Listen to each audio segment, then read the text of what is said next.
যে 2টা বজাৰ পিছৰ পৰা AK দেৱ আৰু AK আজাদ বিশেষকে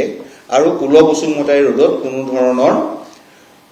যিখিনি আমাৰ কমাৰ্চিয়েল গুডছ কেৰিং ভেহিকেল আছে সেইখিনি চালচলন কৰিবলৈ আমি নিদিম আৰু আপোনালোকে জানে অলৰেডি অসম ক্ৰিকেট এছ'চিয়েশ্যনে কিছুমান কাৰ পাছ ইস্যু কৰে যিসকল কাৰ পাছ লৈ আহিব VIP কাৰ পাছ বা যিখিনি ইনসাইড দি ষ্টেডিয়াম পাৰ্কিং তেওঁলোকৰ গাড়ীবিলাক আমি কুল বসুমতাৰী ৰোডটোত এন্ট্ৰি কৰিবলৈ দিয়া হ'ব ফ্ৰম বৰ্ষাপাৰা তিনিআলি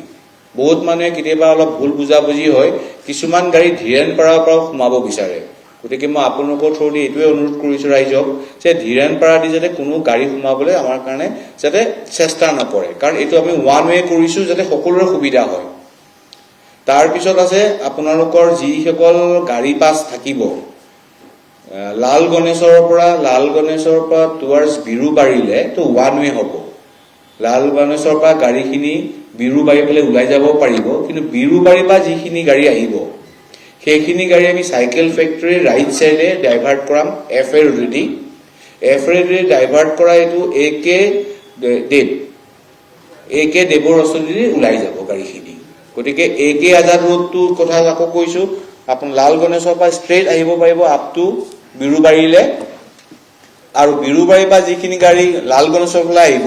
সেইখিনি গাড়ী আমি লাল গণেশক সাইকেল ফেক্টৰী ৰাইট সাইডে ডাইভাৰ্ট কৰে FA ৰেডি আমি এটো AK দেৱলে পঠিয়াই দিম হেতু বেসিক আমাৰ ট্ৰাফিক প্ল্যান হেতু আমাৰ ট্ৰাফিক আৰু মই আপোনালোকক যিখন আমাৰ ৰেগুলেশন দিছো সেই ৰেগুলেশন আপোনালোকক দি দিম যাতে আপোনালোকৰ সহায়তে আপোনালোকৰ সহযোগিতাত অসমবাসী ৰাইজ আৰু গুৱাহাটীবাসী ৰাইজে যে গম পায় যে অহা কালিৰ কাৰণে কিখিনি ট্ৰাফিক ৰেগুলেশন আমি কৰিছো এই যিখিনি ৰেগুলেশন কৰিছো সেই ৰেগুলেশন খিনিৰ লগত কোনো ধৰণৰ এম্বুলেন্স বা যিখিনি আমাৰ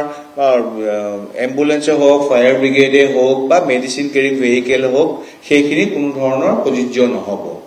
ইয়া আপোনালোকে গম পায় কেদিনমানৰ আগতে ইয়াতে ফিফা কাপ এটা হৈছিল সেই কাপটো আমি একেখিনি ৰেগুলেশনে কৰিছিলো কিন্তু আজি পৰা কেদিনমানৰ আগত ইয়াৰ লোকেল ৰেসিডেন্স খিনি আহিছিল মোৰ ওচৰলে যে তেওঁলোকে এটা অনুৰোধ কৰিছিল যে যোৱাবাৰ তেওঁলোকে কিবা এটা সমস্যা পাইছিল গতিকে আপোনালোকৰ থ্ৰুদি মই জনাব খুজিছো যি লোকেল ৰেসিডেন্স আছে তেওঁলোককো আমি গাড়ীখিনি সোমাবলৈ দিম উতে ৰিকুৱেষ্ট যে তেওঁলোকে গাড়ীয়ে হোক বা বাইকে হোক কোনো যে ৰাস্তা ওচৰ ৰাখি গুছি না যায় যেহেতু কুল বসুমতাৰী গুটে ৰোডটো নো পাৰ্কিং এৰিয়া হ'ব তেওঁলোকে যাতে গাড়ী থকাৰ এনেকুৱা হ'ব যে কোনোবাই ৰেসিডেন্সিয়েল বুলি লোকেল ৰেসিডেন্সিয়েল বুলি গাড়ী লৈ আহিব পাৰে গাড়ীখন ৰাস্তাতে থৈ গুছি যাব পাৰে আপোনালোকৰ থ্ৰুদি এইটোৱে অনুৰোধ জনাইছো যে কোনোবা যদি সোমাই উইদাউট কাৰ পাছ আমি সোমাব দিম যদি লোকেল ৰেসিডেন্স বুলি কয় গাড়ীখনে হোক বা বাইকখনে হোক বা সাইকেলখনে হোক যাতে তেওঁলোকে ৰাস্তাৰ কাষত যাতে থৈ গুছি না যায় তেতিয়া হলে কিন্তু আমি এজ পাৰ প্ৰসিডিউৰ আমাৰ যি টো ভেহিকেল আছে টো ভেহিকেল দি আমি কিন্তু তনাই দিম